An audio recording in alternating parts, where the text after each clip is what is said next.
Hey, rock stars, are you ready to power up your team and take your projects to new heights? Meet BizSync Solutions. BizSync Solutions is proudly Indigenous and more than just a staffing agency. They're your go-to partner for building a diverse, skilled, and high-performing team. With over 16 years of experience, they excel at providing staffing solutions across a variety of industries, from skilled trades and project management to executive roles, payroll, and administration. Based in Alberta, they proudly serve businesses Canada-wide, ensuring you have the right talent wherever your projects lead you. Diversity is at the core of BizSync's mission. They're dedicated to creating inclusive environments where every voice is valued, crafting workforces that truly reflect the dynamic industries they support. Whether you're searching for top-notch tradespeople, office professionals, executives, or industry experts, BizSync is here to connect you with both temporary and permanent placements.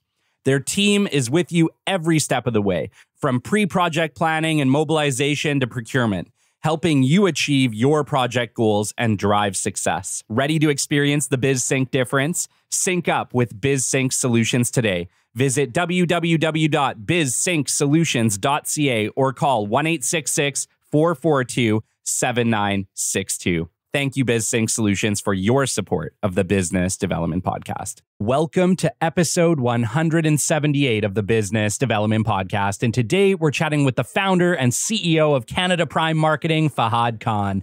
And he is going to tell us how becoming a Tony Robbins Platinum Partner absolutely changed his life. Stick with us. You are not going to want to miss this episode. The great Mark Cuban once said, "Business happens over years and years. Value is measured in the total upside of a business relationship, not by how much you squeezed out in any one deal." And we couldn't agree more. This is the Business Development Podcast, based in Edmonton, Alberta, Canada, and broadcasting to the world. You'll get expert business development advice, tips and experiences, and you'll hear interviews with business owners, CEOs, and business development reps. You'll get actionable advice on how to grow business. Brought to you by Capital Business Development, capitalbd.ca. Let's do it. Welcome to the Business Development Podcast. And now your expert host, Kelly Kennedy. Hello, welcome to episode 178 of the Business Development Podcast. And today we have an absolute rock star marketing expert for you. Today we're bringing you Fahad Khan. Fahad is the dynamic CEO and founder of Canada Prime Immigration and Marketing. He began his entrepreneurial journey at the remarkable age of 23. Under his visionary leadership, Canada Prime Marketing has forged strategic alliances with Fortune 500 giants like TELUS and SodaStream, maintaining these partnerships for over a decade. His company has earned prestigious accolades, including top spot in Edmonton across all industries and being named among Canada's fastest growing companies by Profit 500 and Growth 500. Fahad's relentless drive and innovative strategies have not only propelled his company to the forefront of the marketing industry, but have also cemented his reputation as a leading business strategist.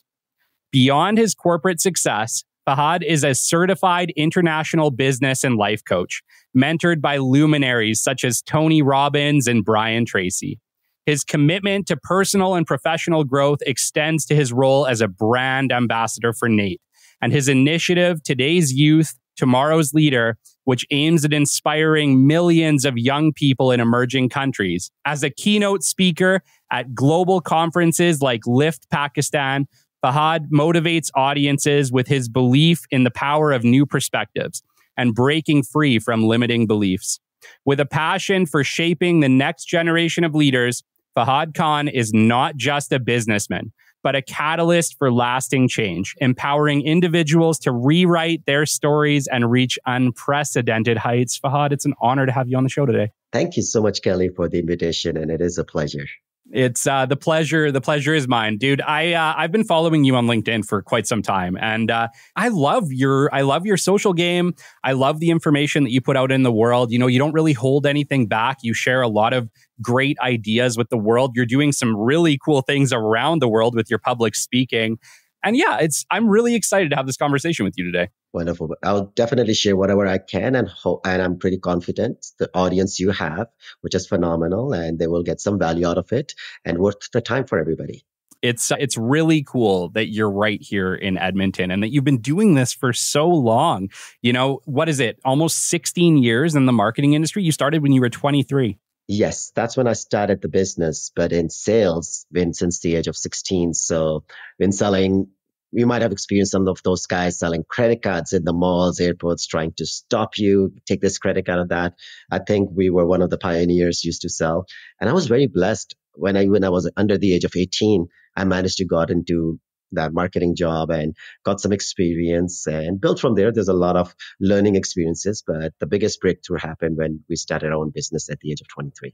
Wow. Man, that blows my mind because I think back to me at 23. That was when I started my business development career and I was just a young punk at it. But just to think that you'd actually launched Canada Prime Marketing at 23 blows my mind. Like, that's amazing, dude. And the best part was the reason we started was through the adversity, because as you know, when we are doing some entry level jobs, some small like credit card sales or this, my biggest thing was I was making good money, but I wasn't getting paid sometimes. Yeah. The commissions wouldn't come in. And then in our Tony Robbins world, we say there's a time comes in when you say enough, that's it. And then it's a breakthrough moment.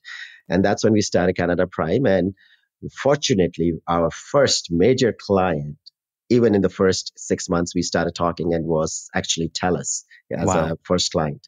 Wow. Yeah. Like that's like most companies dream to work with a company like TELUS someday. For that to be your first client. Wow. Like that's all I have to say. Well, timings is everything. You know, I always say wrong timings, no matter what you do. Let's say you try to sell face to face during the COVID time. Good luck. You're not going to get it. I believe when we got the client like TELUS, we were blessed and the timings were perfect. I remember I worked on the pilot project at that time and they were about to launch Optic TV, not the fiber, but the first brand was the Optic TV. They were rebranding in 2009 and 10. And we were right there at the right time, and perfect timings is where when you show up as a savior and everything else is history. We served them for 12 years and always grateful for what I've learned from their leadership, what we have done and the impact which they have created in their own company and the company with my company and hundreds of people who have worked with us, right? So it have impacted their lives. Yes, no, for sure. I would love for you to, take us back. Obviously, you've been doing sales a really long time, but were you always this entrepreneurial motivated? Like, take me back to being a kid. Run me through a kid to today. How did you end up on this journey? So basically, I came to Canada when I was 14, and back home, I remember I have two older brothers. My mom always used to say that one of my kid gonna be a business owner. And luckily or fortunately, I was the youngest one. Both of my older brothers were studied from UFA. They become engineers. And I was not the smartest one when it comes to the traditional education. There's no way I would have got into University of Alberta, but I got into NAIT, which is a great institution. Yeah. And from there, I enjoyed selling because after my first job was like Burger King, which I hated it. After 2 weeks, I told my manager to fire me. True story. Me and one of my friends, I remember we made in 2 minutes or something about 39 Whopper Juniors. And then we were giving high five. I'm like, dude, this is not what I want to do. But I learned something. But right after that, I remember I studied at J. Percy Page High School. So Millward's Town Center Mall is right next to it. We used to go sit there, chill after the school, all the friends. And one of my friends' mom used to work for credit card sales. And and we are East Indians, right? I'll go up to I'll say, Auntie, give me a job, help me out. I want to try. And I remember one of the best compliment I ever received was by her. She said, after a few months, Fahad, you're the most annoying, determined kid I've ever seen. And thank God she gave me an opportunity because selling credit card directly, you're not allowed to sell under the age of 18. Okay. So she gave me a chance. I was a supporter, helper, and she knew I was good at getting people and then they will do the due diligence. So that's how I got my first exposure. And I remember she wasn't my trainer, but when she got me in, I had one of the other supervisor who was helping me, and wouldn't take his name. I remember him. I haven't seen him for a longest time, but at that time, my English, even it's not perfect today, but it was a very, very heavy accent. And he Okay. said, Fahad, you would never make money in sales. So when being a 16-year-old, he tells me you wouldn't make money in sales. You are this.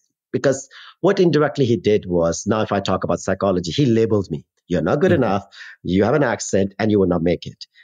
At that time, I was always brought up with the mindset, hey, if he says no, I want to prove him wrong. Yeah. And he was so damn right. We didn't make enough money in sales, but we made a fortune. So there's a difference. So from there, we learned, we grow, and then always did credit card sales for 5 years among all the best credit cards you can say for major leading companies. I was fortunate to study at NAIT. I did my marketing diploma from there, not the degree, but people ask me in Pakistan, especially, sir, what do you have? Do you have a degree? Do you have a bachelor's or do you have a master's? I'm like, I have PhD. They're like, in what? I'm like, results. Because I like because that. not sound like cocky or anything, but as Yeah. you know, even in business development world or in the world, the clients we work with, you're as good as what you deliver. What you That's did right. 2 years ago, great job. You were rewarded. They clapped for you. They paid you. What are you doing in the last 6 months? What are you doing now? So it matters. So we've been paid 99% of my income, probably of what came on of my career would be is based on what we have delivered. Not like, here you go, $10 million. If you deliver, great. If you don't deliver, not so great, but based on performance. So that's been a little bit of the journey. And then before I started my own business, I was part of network marketing. I know we have this dilemma like network marketing is terrible, this and that. I wouldn't make those kind of comments, but I said the best thing about the network marketing I was at, I had a great mentor who Yeah. always said to me, still a good friend, he always said, Fahad, the person you are today is not the same person who will be successful tomorrow. And at that time, I'm like, what does he mean? He's like, think about it, and we'll have discussion in the next couple of days. So he was the one who engraved into me, no matter how good you are, no matter how much sales you're doing, you have to keep investing into yourself. The person you're today will be just here. If you want to be next level, you want to compete with the best. Let's say I was listening to one of your podcasts where you guys were the best in Lebanon and Libya, I think, two countries you were number one. If I want to be, let's say, I want to be the best podcaster, I want to be learning from somebody like you or somebody else who had done great things in these spaces, right? So that's where he convinced me to go to my first seminar, which was Tom Hopkins. Now he doesn't, I don't think so he's that common now, but at that time, I'm talking 2004 or no, not four, like maybe 7 or 8. He was one of the best sales trainer. And when I walked into it, I'm like, dude, I don't want to spend this $500. I know about sales. It's all like, I know. And thank God I went to that seminar. Guess what?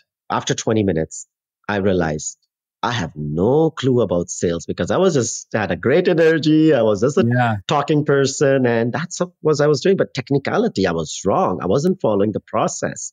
And if I want to do some like $1 million sale, I would never be able to get client like TELUS later unless I would have followed. So thank God they invested. And from there, I started the first business, got TELUS on board, saved the money, reinvested it in others.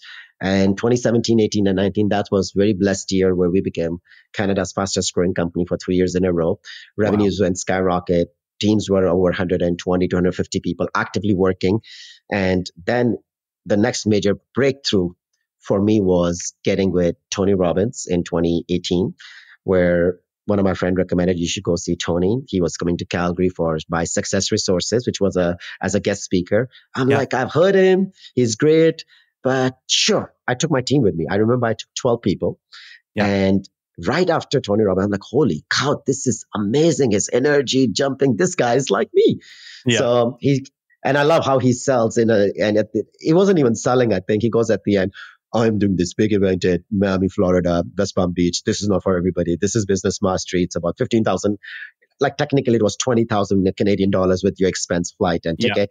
And not everybody qualifies for it. If you don't have money, if you don't come and blah, blah, blah. He did everything. I'm like, dude, I want to be there. And that's when my first major event happened with Tony. And from there, we built a lot of other things. And maybe when you ask me more questions, I might be able to shine some light on those things too. Yeah, and actually, I'm gonna take you right into that right now because not everybody gets to meet Tony Robbins. Like, I think that if you spend any time in sales, in business, in entrepreneurship, you've listened to Tony Robbins, right? Like, you don't end up in this world unless you've spent some time listening to Tony Robbins. What was it like to meet him and work with him? So basically, meeting once is one thing. When you become a platinum partner, there's like 4 or 5 things. Like in a business world, we say it's the highest ticket item, which he promotes, but it's not just he's selling you. Look, if I like to give you an idea, to become a platinum partner with Tony Robbins, if I do all the math in Canadian dollars, it's about $220,000 to $250,000. Wow. It's the criteria is a lot of people can afford that money, by the way. The problem is you are traveling away from your business every month for 5 to 10 days. That's where the challenge is. Many business owners are not the owners, they are the operators. If I go for 10 days, my business starts sinking. So for me, the experience was like I did qualified, I did got in, we had a great teams. And I said, you know what, I'm going to take this leap of faith. And I told this to Tony, and it is publicly. It was my last event when I was attending Tony in a physical space.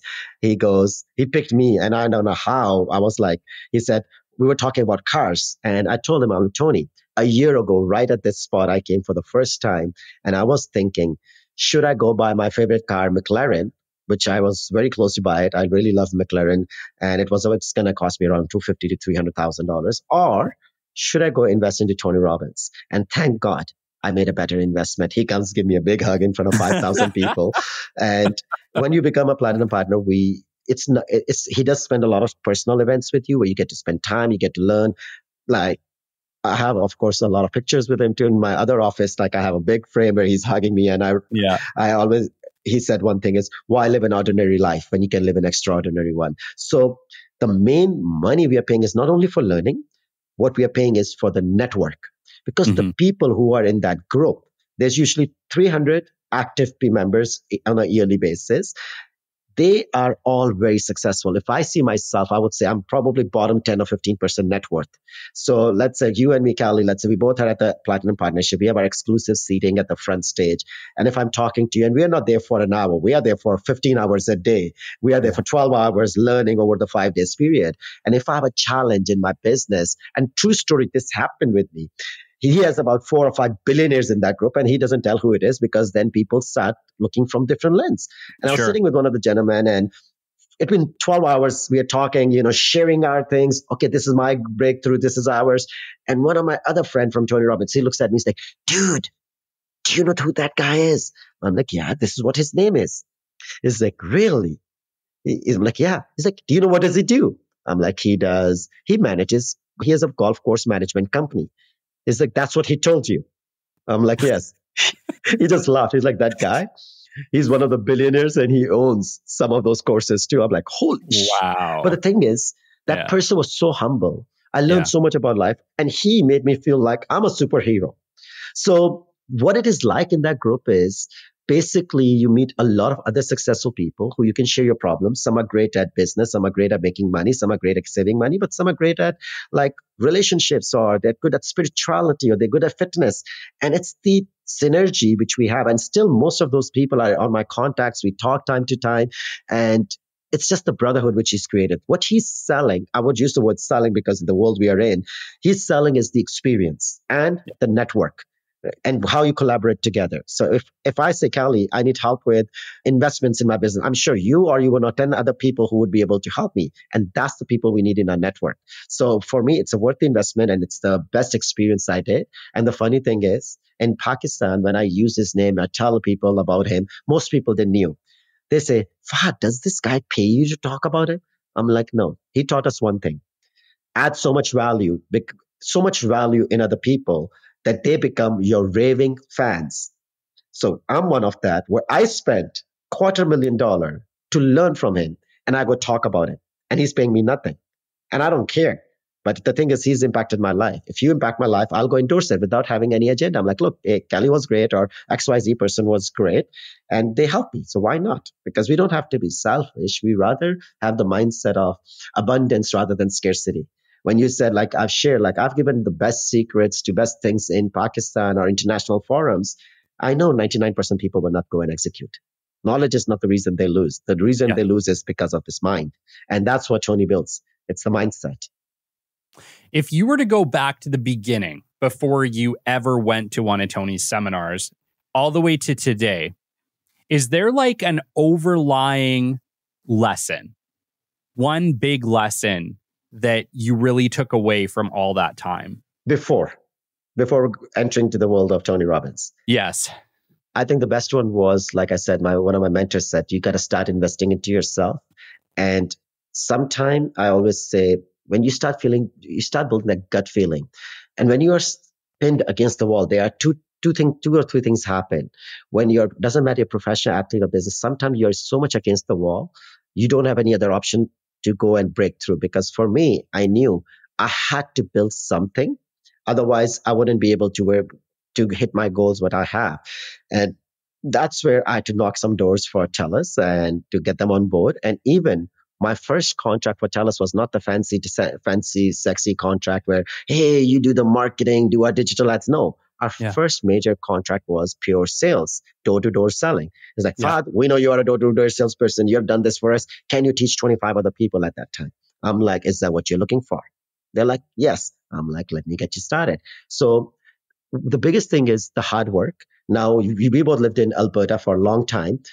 I knocked at minus 30 degrees Celsius, minus 40. The hardest day, I would say, door knocking day was for me was minus 48, where mostly of our sales teams, we send them home. But if I'm enjoying my life today or was traveling with Tony or doing things, you have to pay the price. You have to. If you think people just want to have the end result, they see a nice car, travel, this house, XYZ things. They look at the materialistic and other things. They want to have your lifestyle, but they don't want to walk on the path. Yeah. And the problem is now, especially with the younger ones, like I'm in the high 30s now, but the younger audience we are working with, the problem with that is with the media and everything, we are living in a world of instant gratification. Yes. They want everything now. They press the button, it's done. You want the food, you press the button. You want something else, you press the button. Anything you do, you have this phone in our hand, we press the button and it's done.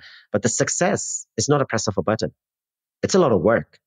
It's a lot. And even when I listen to some of your podcasts, you talk about the cold calling and warm calling, how to change that. It's some places it's 1% on a cold calling, but you might have to go through thousands of people unless you create a better system of warming up the leads and make it better.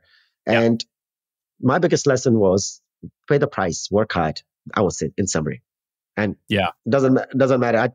I remember the day where I sent the guys home after minus 35. A couple guys went out because in the morning, I just wanted to have at least 2 or 3 contracts in my hand that we did some work, because I don't want to be embarrassed in front of a client. Go in the morning, go give them the contract. I have nothing. And he would be looking at me like, dude, you had 0? What? I'm like, at least I'll go get 2 of my sales, a couple other guys. So at least we have something, save our face, right? You're right. And, we talked about this earlier. Like, obviously, you brought this up earlier. And one of the things that you had mentioned is that the clients don't care how hard you worked. What they care about is the result your work delivers. If you're able to deliver that result more efficiently, great for you, because you can obviously either do more work or provide better results and get paid more. But the reality is that so many people are focused on showing their work, but not actually getting the results. And I think that's what we need to change, because your client doesn't give a shit about how hard you worked or how many people you talk to. Absolutely. What they care about is how many of those converted into something for them. So that's how the big corporates are working, right? They are all very business intelligence. They have AI. They are like every single matrix, this, they can measure.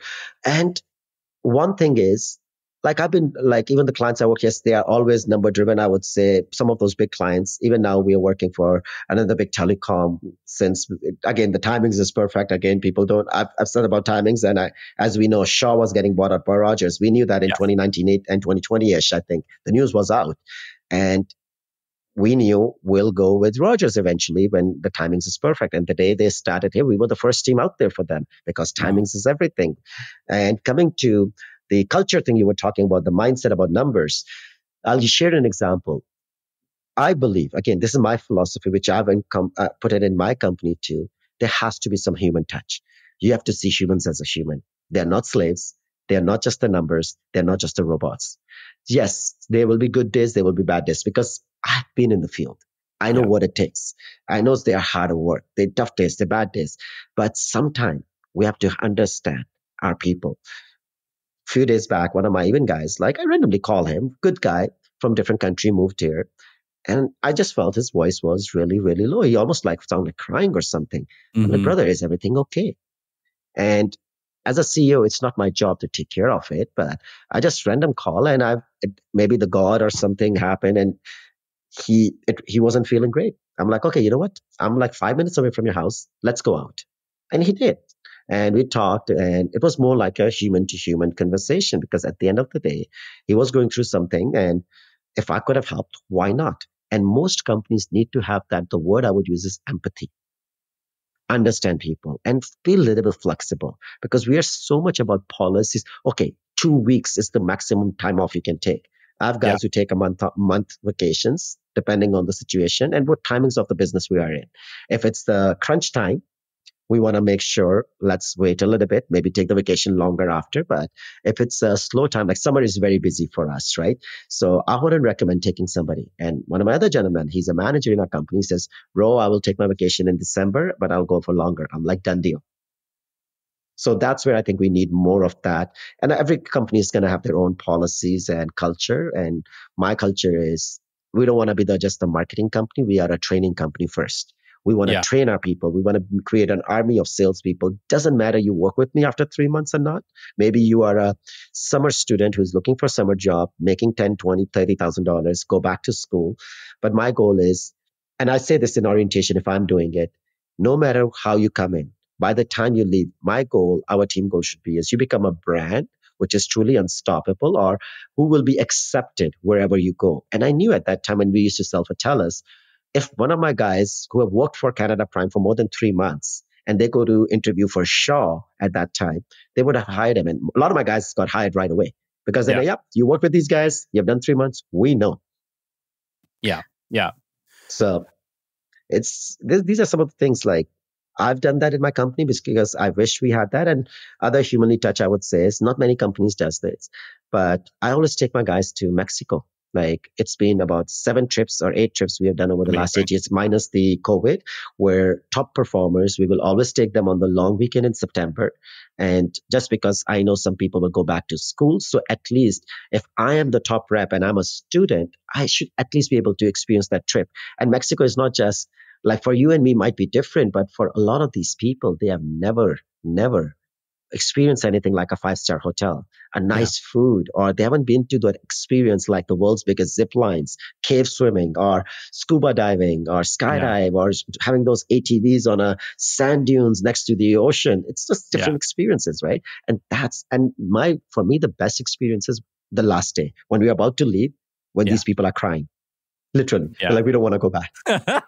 Because that's when I know I hit that because you made an impact. Yes. Because the thing is, the top guys who qualified, they might have made 30 or 50,000 during that 3 months. If I would give them $5,000, it will be this much difference to them. They will say, hey, thanks Fahad for a month, 2 months, 3 months. But when I create that experience stays lifelong. Yeah. They will never forget that. And still I receive phone calls time to time. Like I went with my family. I'm not having the same experience. Same hotel. The guy went to the same hotel, which is a very expensive hotel with his family. And he calls me. He's like, Bhai means brother. Goes, man, I'm here. But when we went together, that was totally a different thing. So I'm like, damn right. We hit it. I love that. I love that what you want to do is make an impact. And one of the things that I really wanted to talk to you about, just based on what we were just discussing and the way that you treat your employees and look after them, is I think one of the challenges, like you said, me and you and other entrepreneurs of this time are experiencing leadership in a slightly different way, I think, than has ever happened before, right? We have to create a world that our employees want to be a part of. They want to feel like they're a part of something very big, in which case we want that.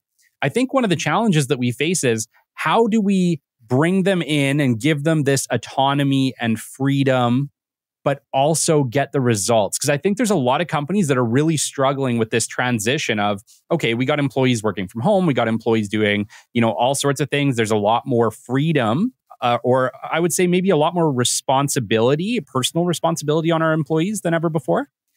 But how do we manage the results with that personal freedom? And, I'll say that I've struggled with it. I know lots of people that have struggled with it. It sounds like you've kind of got a really great balance. Can you tell me a little bit about how you do that? So let's use two examples. So I have a lot of teams internationally too, because a lot of my back office is in Pakistan. It's because when we are in a, let's say, sales industry, we are in a recruitment business. We always say, which business are you in? Which business are you really in? And which business do you need to be in? We say, oh, I'm a marketing company, but the real business I'm in a recruitment and training business because I hire salespeople, I train them. And right now, even in Calgary and Edmonton, we are doing 30 to 40 interviews scheduling a day. Wow. So if you have to schedule 40 interviews a day, my question is, how many resumes do you need? How much call time it takes? You have to talk to the people. You have to screen them a little bit. It is a 2-minute conversation at least. And then you have to send them the email and follow up. It takes an hour. If I have to do that here, it's very expensive. So my whole HR actually works from remote. It was just working from Pakistan. That's one of the innovations we do. But coming to now, you asked, how do we manage the balance?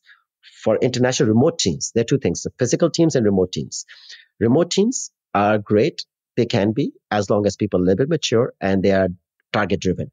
So I know many times we wouldn't have the best days when they're scheduling interviews, but if I'm going to Calgary, I say, hey, I'm going to take 4 managers and we need to have 60 interviews scheduled every day for next 3 days. They would push through. So numbers is one thing for me.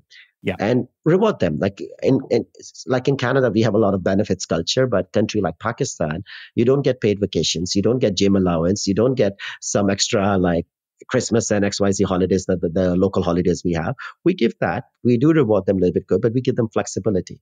For Canadian teams who are local, I always say it's about culture you're going to create. And I keep on focusing. My goal is we have values in our company. And the second value, which we always put, is have a culture of always learning and growing. So that is one of that. That is something we learned from TELUS. I remember when I used to go to TELUS buildings all across Canada, they will have these values written on their wall.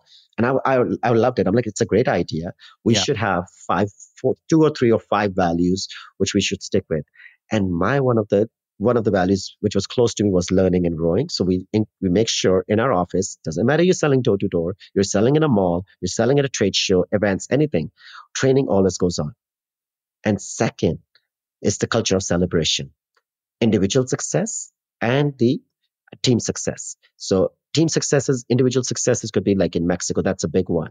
Yeah. Right now, last weekend, not this weekend, the weekend before, some of my guys moved from Toronto. They were running my teams there and they transitioned to the new campaign here in Edmonton and Calgary. They've never been to Banff. So we had a teams in Calgary. I called some of my 5-6 guys. I'm like, hey, you know what? Finish your work on Saturday night. Come on over. We'll stay in Calgary and Sunday morning we'll go to Calgary and then we'll celebrate with the night out with all the guys and the girls teams we have, like the management. So having something together, like as a bonding thing, like we did a small hike, we sit together, chill together, pushed each other. And we did a hike in a suit, most of us. But it was like a 20 minutes. It wasn't really a hike. It's like 20, 30 minutes, right? Yeah. So the thing is, you got to create that culture. And now, I like to listen to my teams. So I remember one of the new guys in Calgary, he mentions, like, why don't we do conferences like every year? I'm like, we do once a year kind of a Christmas thing, but maybe that's a brilliant idea. Maybe we should do quarterly between Alberta team and when we launch BC, maybe in Kelowna or maybe in Red Deer in the middle. So for me is accountability is first. And for the physical teams, it's always got to be a culture, what you want to create. You want to have fun because my guys, and when I say guys, girls and guys are mostly 18 to 25 year olds. Yeah. And it's different to manage somebody at my age or your age where we are in different phase of our career. So the needs for them are different than the need of somebody who's 30 or need of 40. And the day we know what really drives them, and if we can give them, we win. Yeah. Okay. I have a question for you because you are working with a much younger generation. That's what Gen Zs, right? At this point, at that age. What has your experience been like to work with them? Challenges are there. I would say it's more challenging. The reason is, again, that instant gratification. We talk about people want success.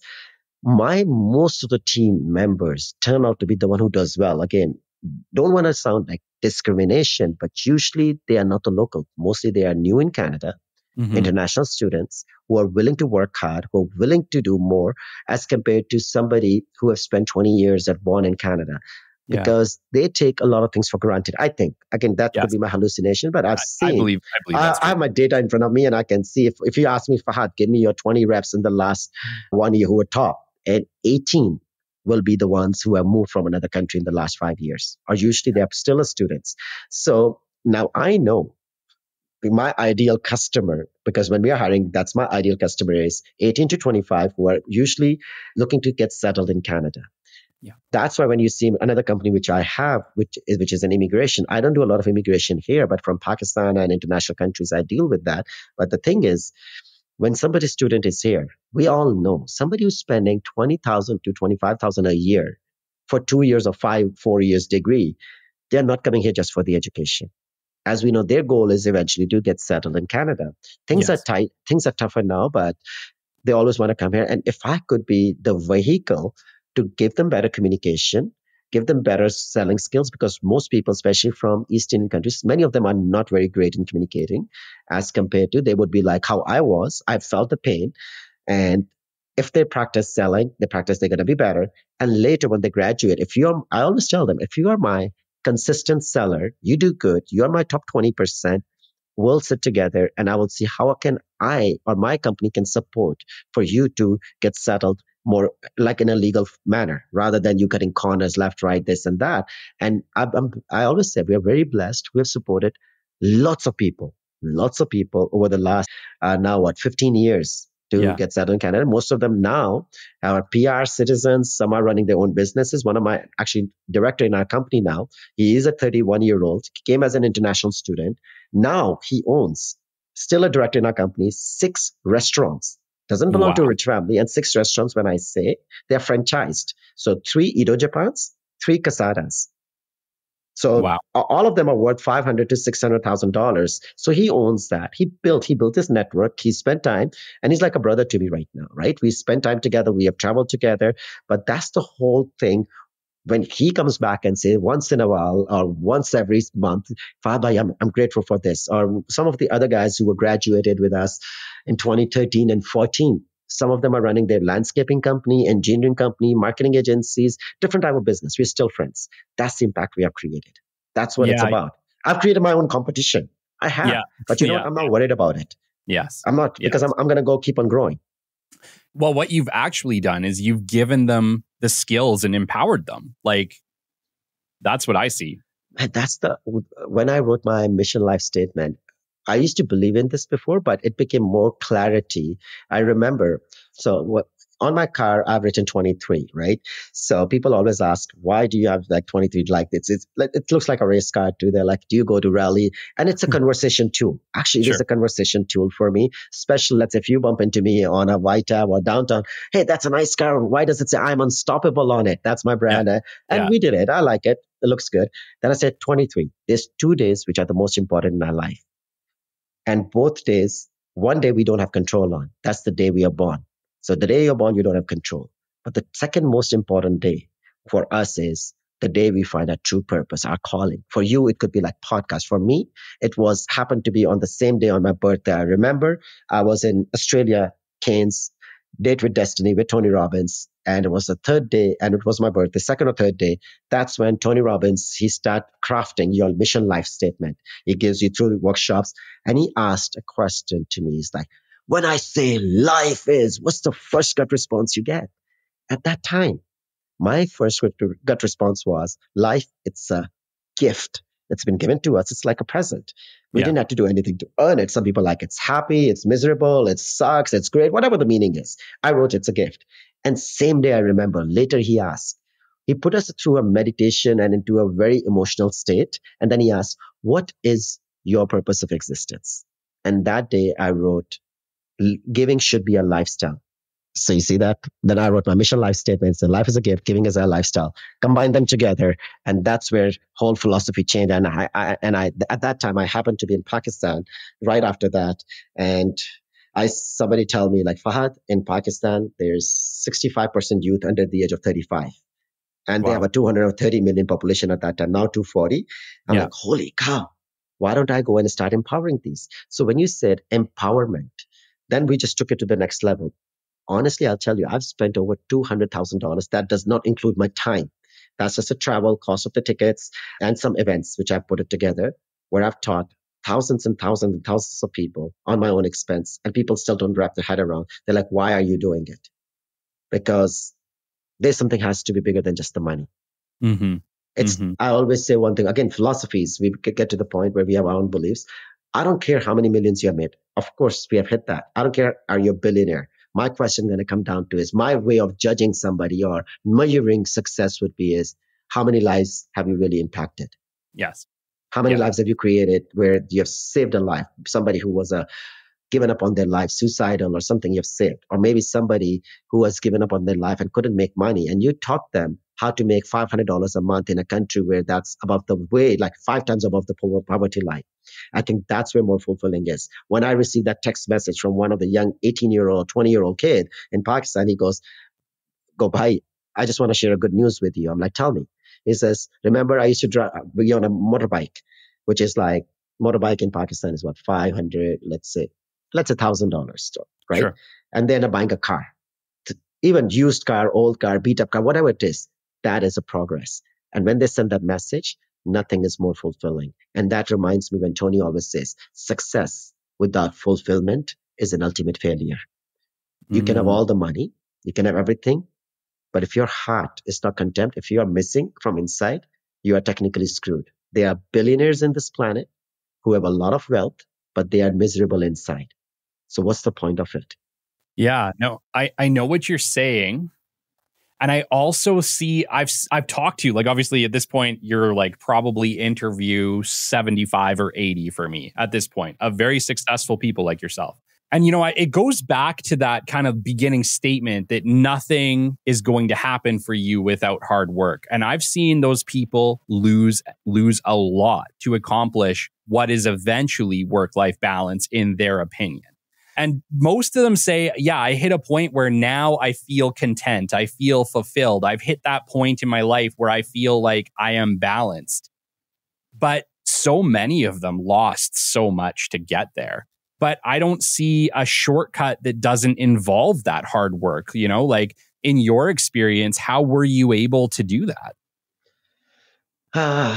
Funny thing is, when I started first 2-3 years with the TELUS, I remember I still have some very common friends with our brothers and everybody. We sit and they recently they made a comment, and even before, it's like, bhai, I never get to see you. You're always like sometime in Pakistan, sometime in Mexico, sometime here. We don't know where you are. And even on my social media, you wouldn't know where I am because my team or when I'm posting, one day it will be Pakistan, then Turkey, then this, but I might be in Edmonton because it's nobody's business where I am.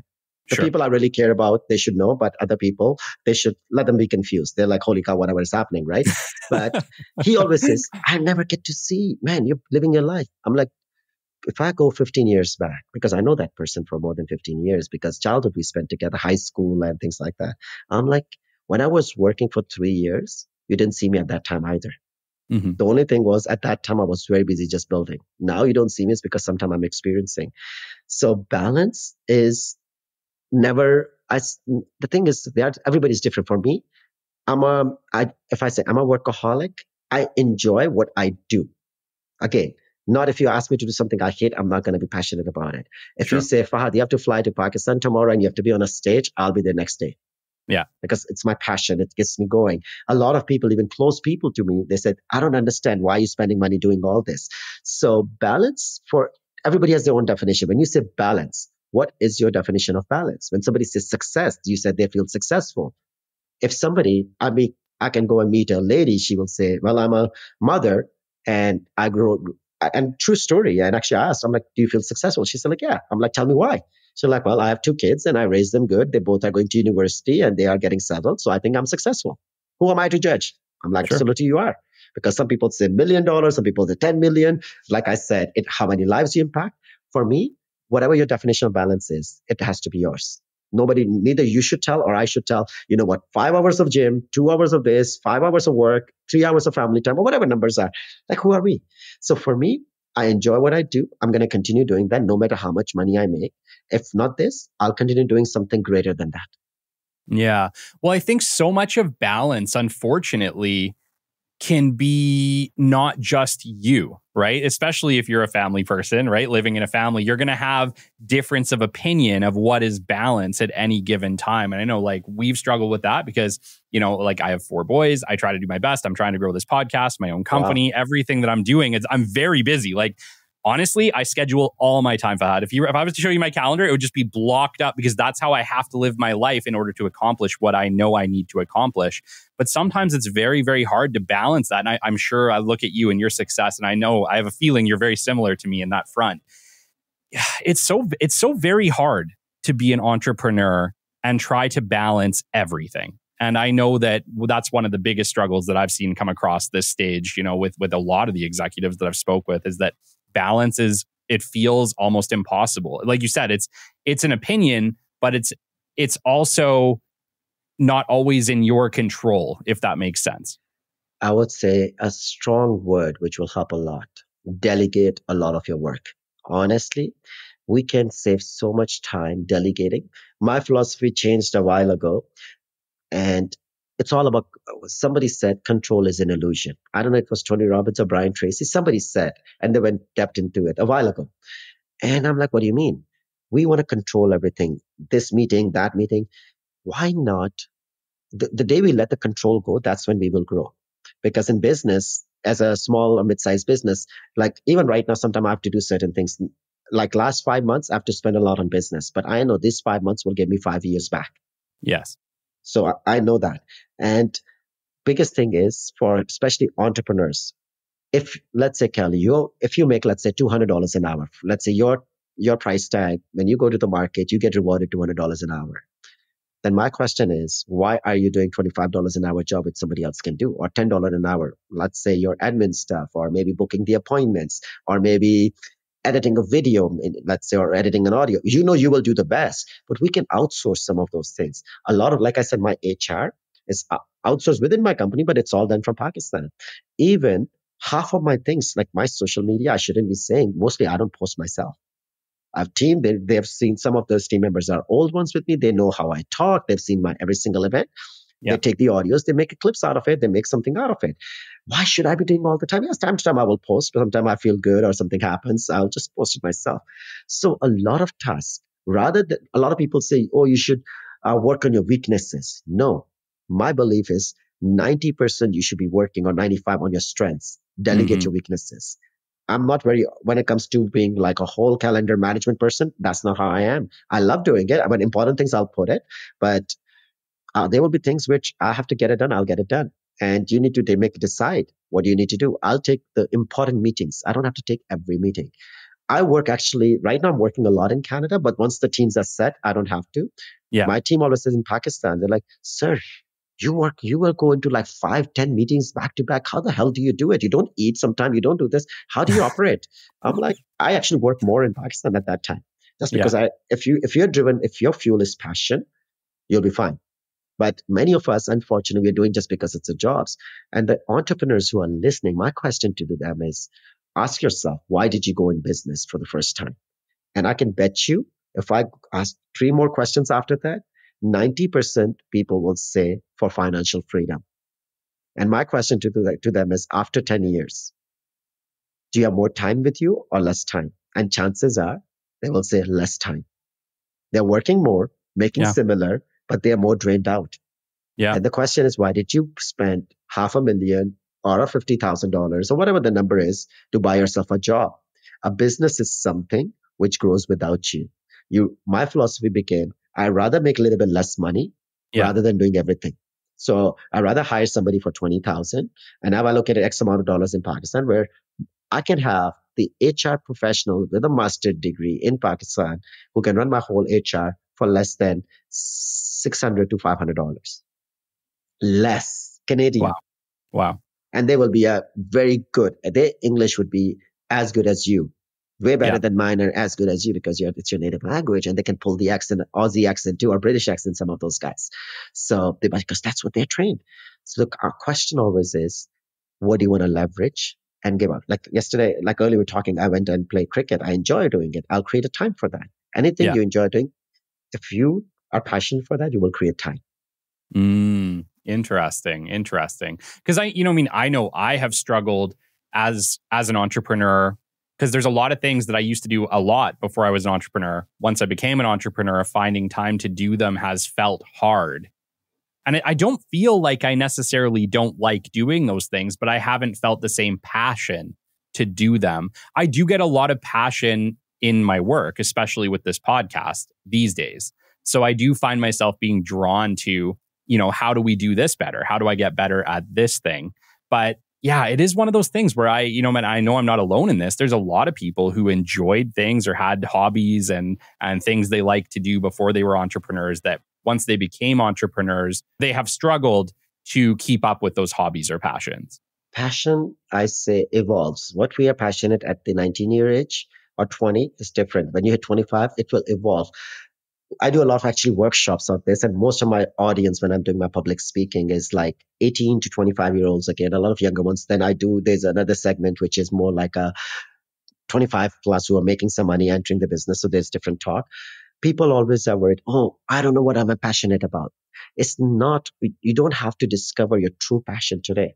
If, like I said, if you ask me, my passion, like, do I like selling? Yes, I enjoy sales. Is it like my number one passion? It will be number 2 or 3. My number one would be is the public speaking, empowering youth. That's what would be my number one.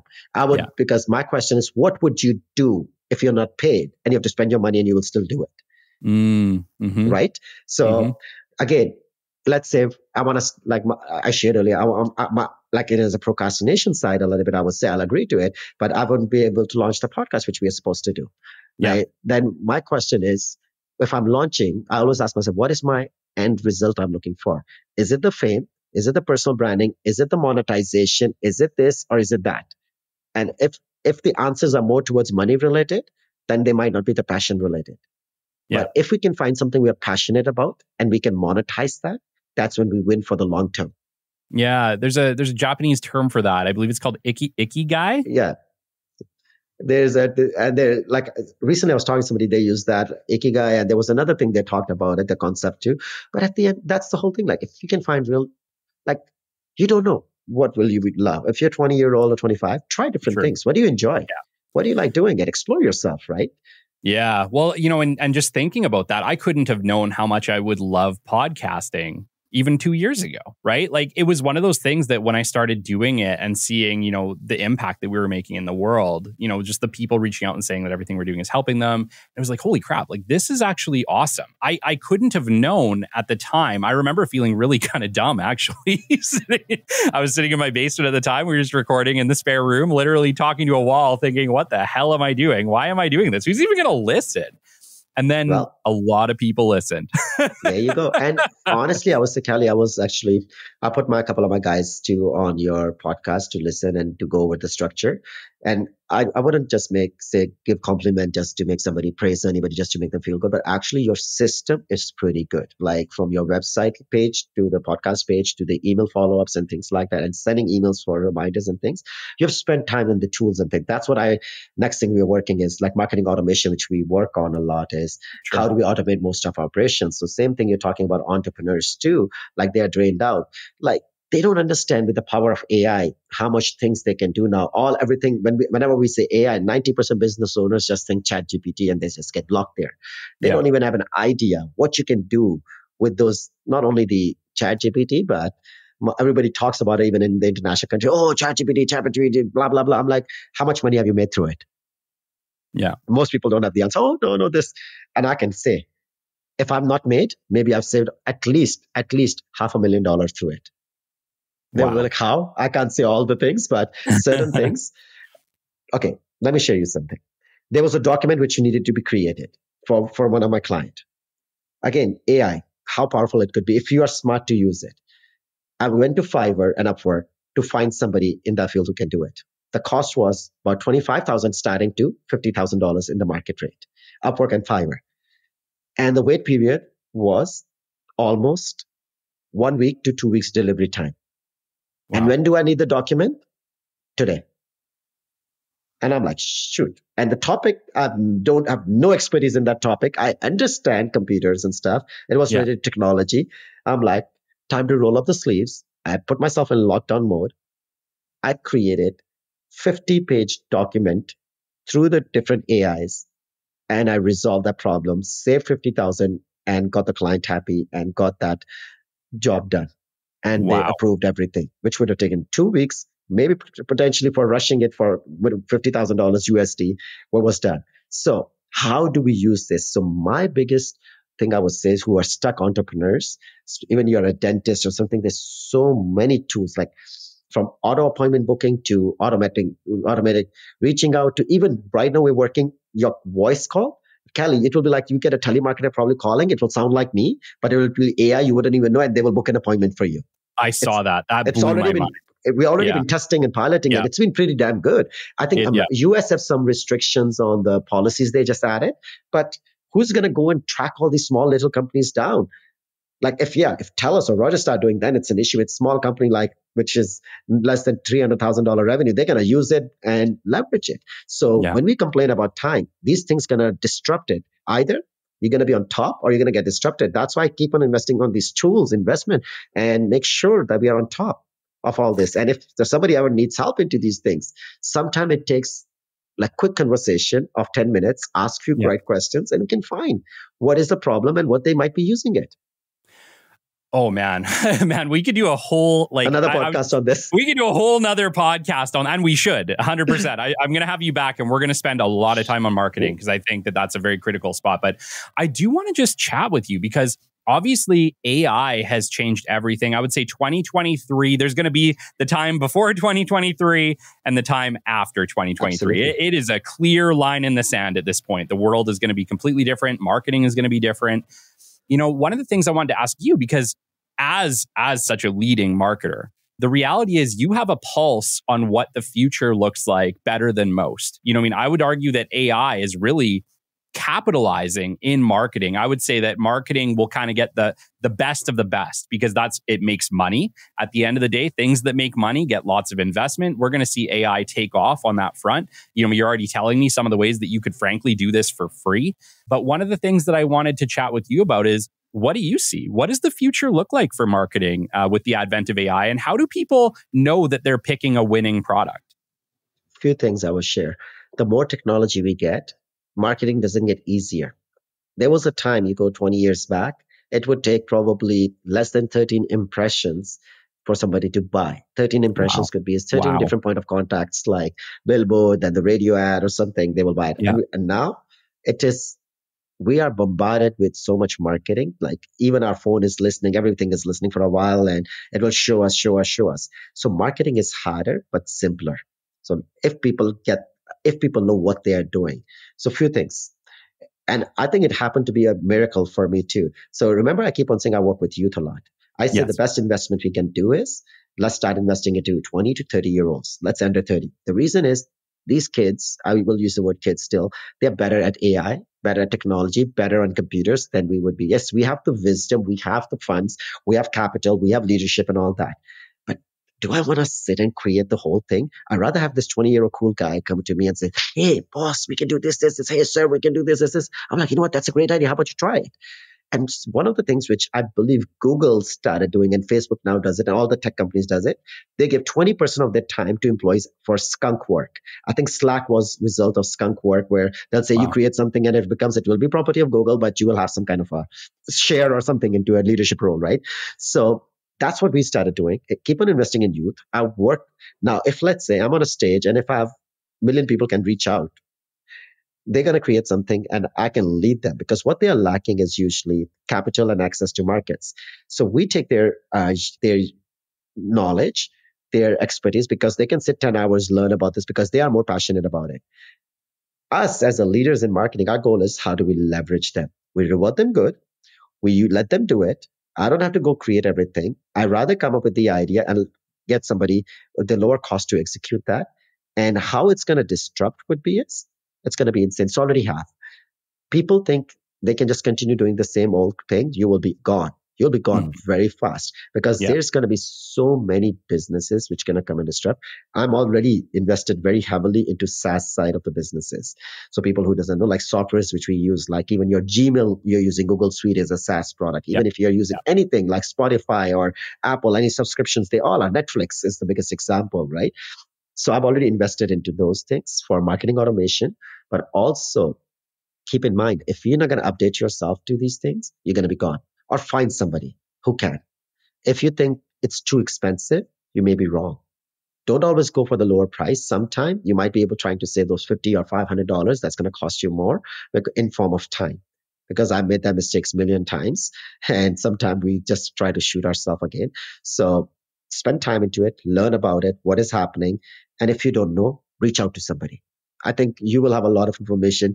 And if people want to reach out, if I can guide, sure, I will do that. Somebody from my team will guide them. Again, my team always says, like, sir, you meet so many people. How come you don't do business with them? I'm like, I don't have to be, every meeting doesn't have to be a transactional. That's my philosophy again. Yeah. They're like, what do you mean? There's nothing as free lunch. I'm like, you know what? If the guy was nice, everything, we met, maybe today or tomorrow, we will cross our path. And I met some great business deals just because maybe a year after, 2 years after, because they remember me and I didn't have to target their wallet all the time. So let's keep ourselves updated to it. And there's a lot of research people need to do. And one thing I'll suggest them, if they're on a TikTok, honestly, just search AI tools and start swiping, eventually, like going. Eventually, the algorithm will know that you want to watch AI videos. It will show you so many things. You're like, holy shit, you can do this, you can do this, you can do this. You might not be able to execute all of them. But that's just a simple thing, because I would see your business from a different lens and you would see your business from a different lens. So you would know, oh my God, this thing exists. I should apply this. Yeah, well, I love that you touched on it. And I know we were talking before this show that we are using an AI to help us with our clips. And like the reality is, I couldn't get I don't have the time. I couldn't get the quality of clips from these shows that I can get by using an AI to do it. And it saves me stupid amounts of time and allows me to compete with some much bigger shows. Like that's what AI is. AI is like an exponential power, what do you want to call it? Like upgrade. At the end of the day, it takes what you could do, times it by 10, and allows you to compete on a much bigger stage than you could without it. Absolutely. Like I think we have to remember what it is. It's not out there to take your job. It's out there to give you superpowers. And even if people think it's going to take your jobs, if you're going to be scared, then be scared or do something about it. Complaining is not a solution. Somebody else will. Like one of my mentors always said, hey, Fahad, remember, there's better looking guy than you are. There's a smarter person than you are out there. There's a much wealthier person than who you are. There's a harder working person out there. So everybody's replaceable. So the only key is you keep on fighting every day. And I always use the mindset. We say, like I talk about in my workshops about identity creation. Usually this is more like a CEO or a business mindset person. We say, okay, there's a mindset called gladiator mindset. I'm sure everybody has seen the movie Gladiator. What happens in a gladiator? There's a fighter, 1 or 2 or 15, they're fighting and 1 or 2 will walk away alive. Next day they fight again. And the mindset is, hell no, I'm not dying today. Somebody else is. So you have to survive for your survival. And business is the same game. The longer you play, the more game you play, chances of being out is faster. Some of the stats are from the US and Canada combined, or I believe just only US, 80% businesses fail in first 5 years. Only in 10 years, less than 4% businesses ever hit $1 million. And I think the number was only 0.004% ever businesses ever hit 10 years and make a $5 million revenue a year. Revenue, not profit. Yeah. And the day we hit that, we hit that 5 million a while ago, but we were waiting for the 10-year 5 years ago and we celebrated that. So the thing is, somebody going to come and wipe you out. It could be a competitor. It could be technology. It could be just the market might die. It could be another COVID can happen. What are you going to do? You can sit, complain, cry about it, but nobody cares, bro. You're gone. And I would say any long-term business that you look at, any one of them that's made it 25, 50, 100 years, they are doing things and selling things completely different than the products and service they started with. Evolution is what creates success over time. Every company has to evolve. And always, I say business, whoever is the business people, is going to be always 2 things. You can argue with this, you can fight about this. There's going to be 2 things. One is innovation. Innovation doesn't mean it has to be the best AI technology. For me, when I say innovation is how can you do more in less or how can you do more in same? If something is costing you $10 today, how can you make it for $9? That's innovation. If it's taking you one day to create it, how can you make it in 22 hours? So that's innovation. Do more and less. And for us, one of the major innovation was when we moved most of our HR to Pakistan and we built our own teams, and that saved us money, time, and effectiveness. Second thing is marketing. Every business gonna fall on rise on the marketing. Even if we have a bad product with great marketing, you will do fine. If you have a good product with bad marketing, you'll survive. If you have a great product with great marketing, you will hit a jackpot. Yeah. Yeah. And well, let's just lead right into it. We're a full hour into this show. I'm not even kidding. I'd love to have you back and literally just nail it on marketing because I think there's so much here. But I do want to spend some time with you. I know that, you are an expert business coach yourself, life coach. You've mentored with some of the greatest mentors on this planet at this point in time. And, you also have an incredibly successful marketing company. Can we talk about some of the services that you provide? Okay. So there are two types of clientels we work with. One are the giants, like we work for TELUS, we work for another telecom, Cogeco, we work for Rogers now. And I think we might be the only company who have done these kind of telecoms as a marketing company in Canada.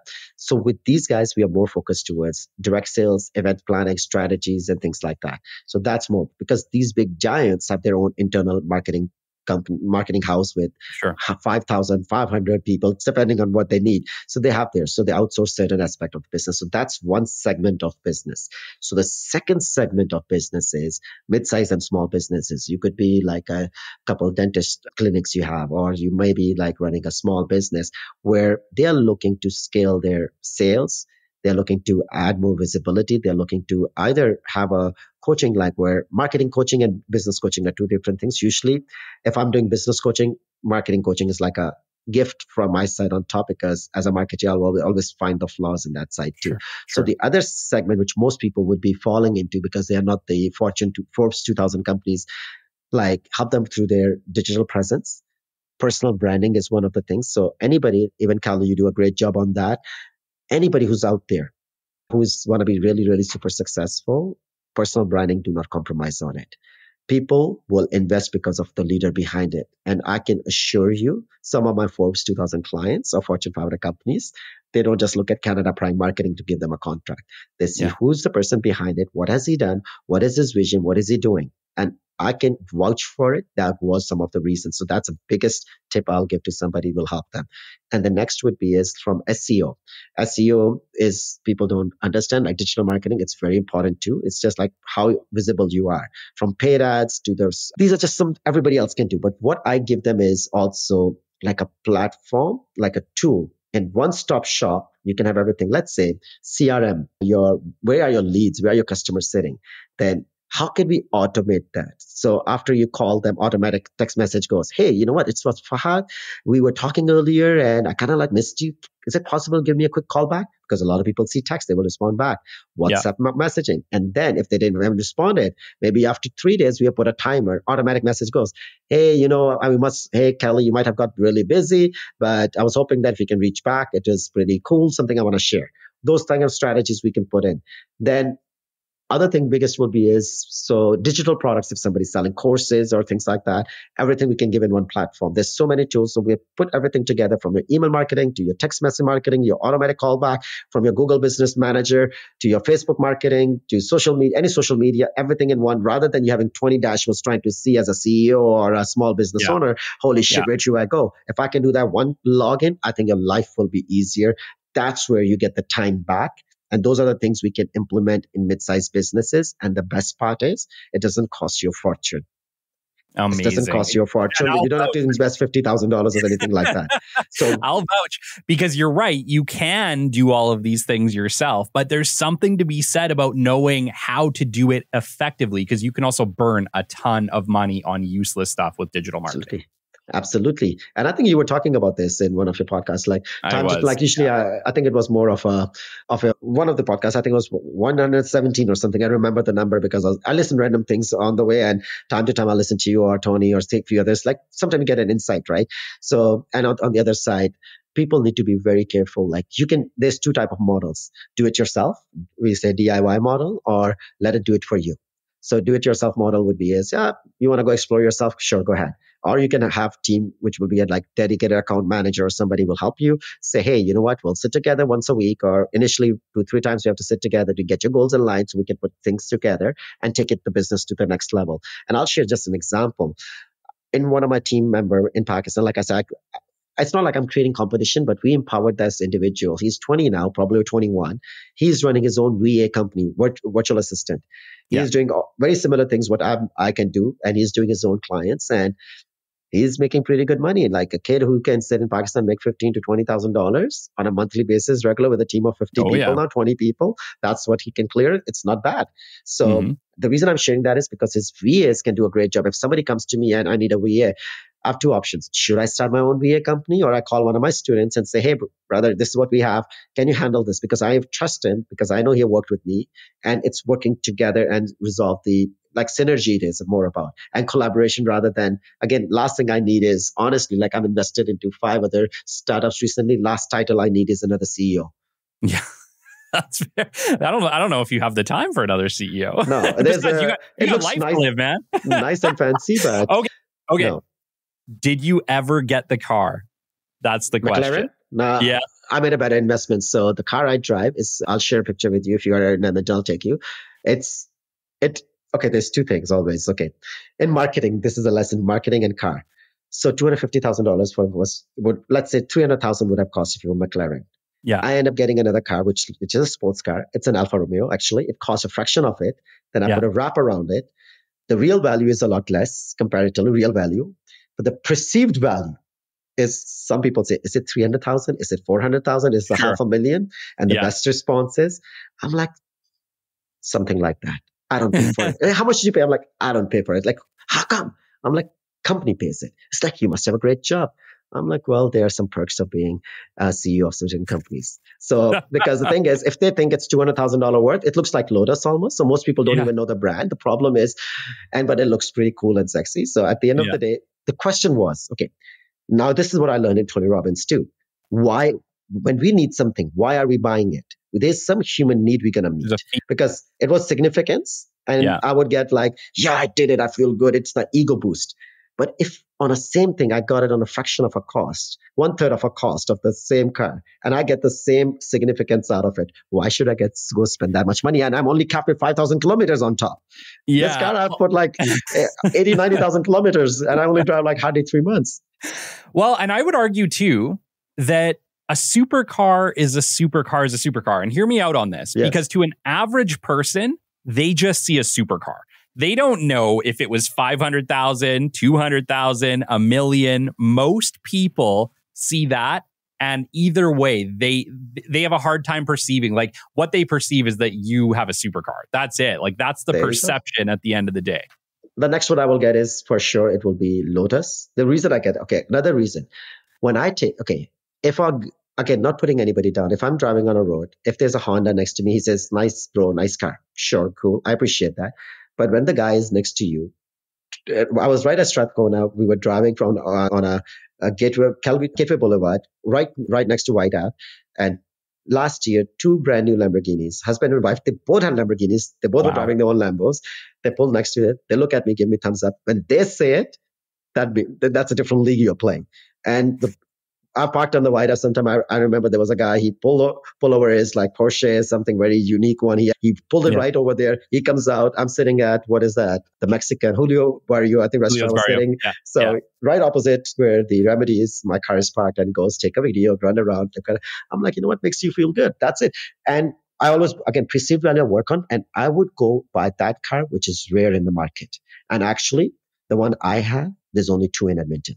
Wow. So all these Corvettes, which are great, they might have paid good money, but every other person you will see There's a lot of them. It's not it's not a neck puller anymore, because you've seen everybody recognized Lamborghini, everybody recognized they're great cars, not saying. But the one I drive, it has a super engine, it is a super car, it's the lightest car, it's all carbon fiber. And when people go into the specs, they're like, holy shit, it sounds good, it makes you feel good. At the end of the day, if I can meet my needs by spending 1/3 the money, I can take the other 2/3 and put it in my passion. And you know what? My argument would be, I'm not sure that you would get more feeling value, right? Maybe for 2 days more. for maybe 2 days more. But the point is, every time you get in your car and you go for a drive, it doesn't matter that it's not a McLaren because you still feel amazing when you do it. And Tony asked me that question at the end. Like, why did you bought it? I'm like, since I've spent like 13 events with you, we've learned about it for only for significance. And thank God I didn't. So even if I do have a chance, it doesn't matter. Like if I have the money sitting in my pocket, if I need to do it, I wouldn't invest that into personally, I wouldn't go buy the Lamborghini or Ferrari or any of those with that price tag. The reason is depreciation and it's not worth it for me. I would do that in Pakistan if I need to because the value goes up.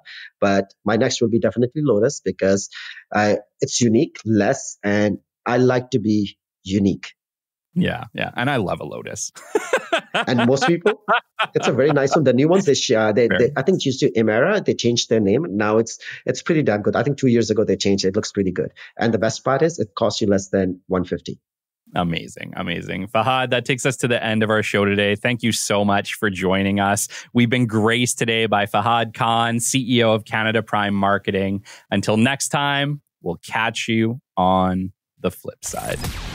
This has been the Business Development Podcast with Kelly Kennedy. Kelly has 15 years in sales and business development experience within the Alberta oil and gas industry and founded his own business development firm in 2020. His passion and his specialization is in customer relationship generation and business development. The show is brought to you by Capital Business Development, your business development specialists. For more, we invite you to the website at www.capitalbd.ca. See you next time on the Business Development Podcast.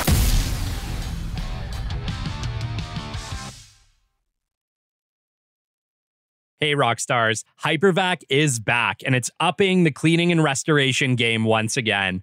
Originating in the 1980s as a humble family-run air duct cleaning service in southern Alberta, Canada, Hypervac Technologies has evolved into a global powerhouse in duct cleaning equipment. Their product lineup boasts powerhouse solutions such as the Revolution 360 vacuum and groundbreaking tools such as the Cobra View camera system, all designed to enhance your efficiency. But here's the kicker. Hypervac Technologies dominates the competition with their top-selling non-PTO air duct truck in North America. Hypervac is now back with a bold new claim. Hypervac Technologies now keeps stock on all major products for immediate worldwide shipping, offering overnight freight to the USA and Canada, plus everything they offer is proudly built in North America. And it's not just about cleaning ducts. It's about elevating indoor air quality because after all, your ducts are your lungs. Their expertise extends far beyond North America with worldwide shipping available. With over 4 decades of industry excellence, Hypervac Technologies is your ultimate partner for reaching new heights in the cleaning and restoration business. So what are you waiting for?